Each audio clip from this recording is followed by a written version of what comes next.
वालेकुम, कैसे हैं आप सब लोग? उम्मीद करती हूँ आप लोग बिल्कुल खैरियत से होंगे। मैं बिल्कुल ठीक हूँ। मैं आप लोगों को अपने new channel English literature corner पे वेलकम कहती हूँ। आज का जो हमारा टॉपिक है उसका नेम है फ्यूचर टेंस। आज हम लोग फ्यूचर टेंस की तरफ देखेंगे। फ्यूचर टेंस के अंदर क्या होता है और उसकी कौन-कौन सी सब टाइप्स हैं, ईच एंड एवरीथिंग हम लोग डिटेल में डिस्कस करेंगे। फ्यूचर टेंस में एक्शंस इस तरह से एक्सप्लेन किए जाते हैं कि कोई काम जो है वो मुस्तकबिल में होने वाला है, आने वाले वक्त में जिसको कंप्लीशन मिलेगी वो कंप्लीट हो जाएगा। So let's start it. First of all हमारे पास सिंपल फ्यूचर टेंस आता है उसकी सब टाइप में, जिसका मतलब है कि सिंपल एक्शन की बात की जाएगी।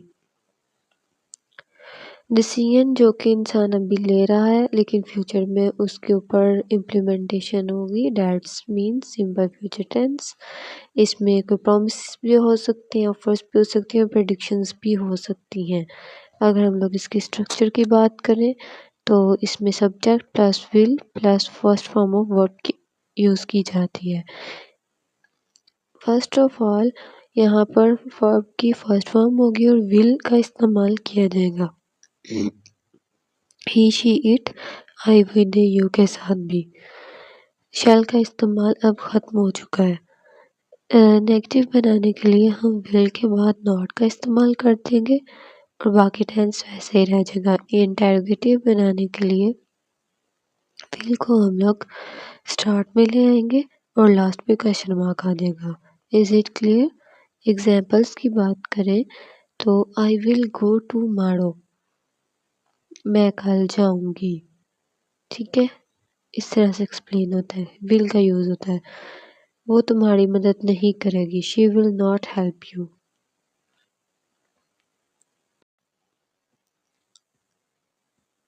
क्या तुम आओगी, विल यू कम। उसके अलावा ये प्रॉमिसेस के लिए यूज़ होता है, I will help you. Instant decision के लिए यूज़ होता है, I will open the door. Predictions के लिए यूज़ होता है, it will rain today. Next हमारे पास आ जाता है फ्यूचर कंटिन्यूअस टेंस। इसमें हम लोग देखते हैं कि कोई एक्शन जो है वो फ्यूचर में चल रहा होगा और पोलाइट क्वेश्चंस के लिए इसका इस्तेमाल किया जाता है। ठीक है, अफर्मेशंस सेंटेंस जो है उनके लिए हम लोग यूज़ करेंगे subject plus will be plus first form of verb plus ING.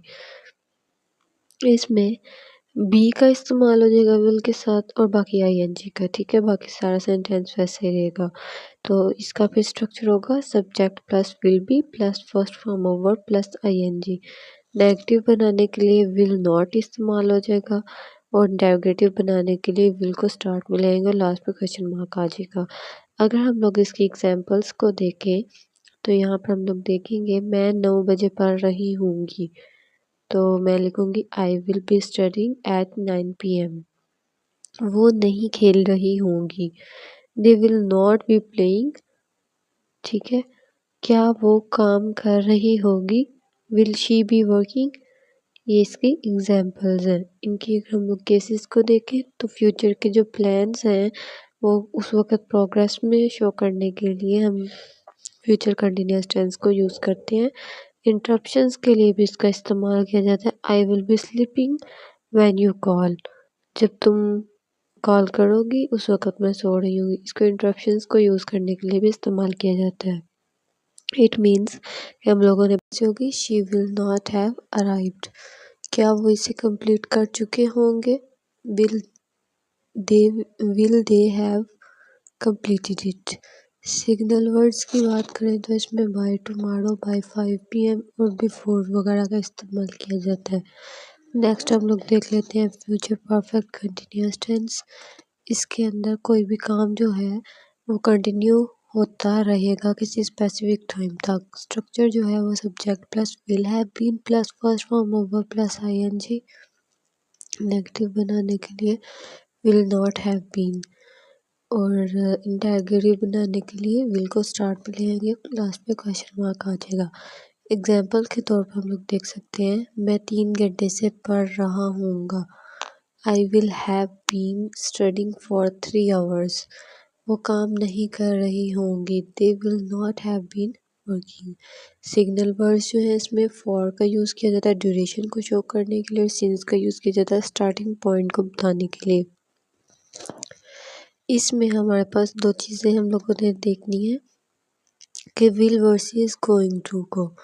Will जो है वो हम लोग इंस्टेंट डिसीजन के लिए यूज़ करते हैं और गोइंग टू जो है वो प्लान्ड एक्शन के लिए यूज़ करते हैं, प्रेडिक्शंस वगैरह के लिए। For example, I will call him, this is instant decision, and I am going to visit Lahore, this is planned action. It is going to rain, बादल वगैरह को देखकर अगर हम लोग प्रेडिक्शन करते हैं then it is prediction with evidence. Shall का यूज़ जो है मोस्टली फॉर्मल इंग्लिश या सजेशंस में यूज़ किया जाता है। शैल वी गो, क्या हम चलें, इस तरह की चीज़ों में, ठीक है। कॉमन मिस्टेक्स जो होती हैं वो ये हैं, आई विल गोइंग नहीं होगा, I will go. She will be go नहीं होगा, she will be going. I will have finished नहीं होगा, आई विल हैव फिनिश्ड होगा। नेक्स्ट हमारे पास क्विक समरी हम लोग देख लेते हैं। फ्यूचर जो सिंपल टेंस है वो will plus first form of verb use होगा। फ्यूचर कंटिन्यूस में विल बी प्लस आईएनजी का यूज़ होगा। फ्यूचर परफेक्ट टेंस में will have plus third form of verb use होगा और फ्यूचर परफेक्ट कंटिन्यूस टेंस में will have been plus ING का use किया जाएगा, ठीक है। हम लोगों ने देखा कि सिंपल फ्यूचर टेंस जो है उसमें first form of verb use होगी, ऑनगोइंग एक्शन के लिए विल भी यूज़ होगा और कंप्लीटेड एक्शन के लिए विल हैव और एडिशन को शो करने के लिए will have been. This is our complete lecture of future tense. Then अगर आप लोगों को कोई भी क्वेश्चन हो तो आप लोग मुझसे कमेंट सेक्शन में पूछ सकते हैं। Thank you so much for watching. Allah हाफिज़।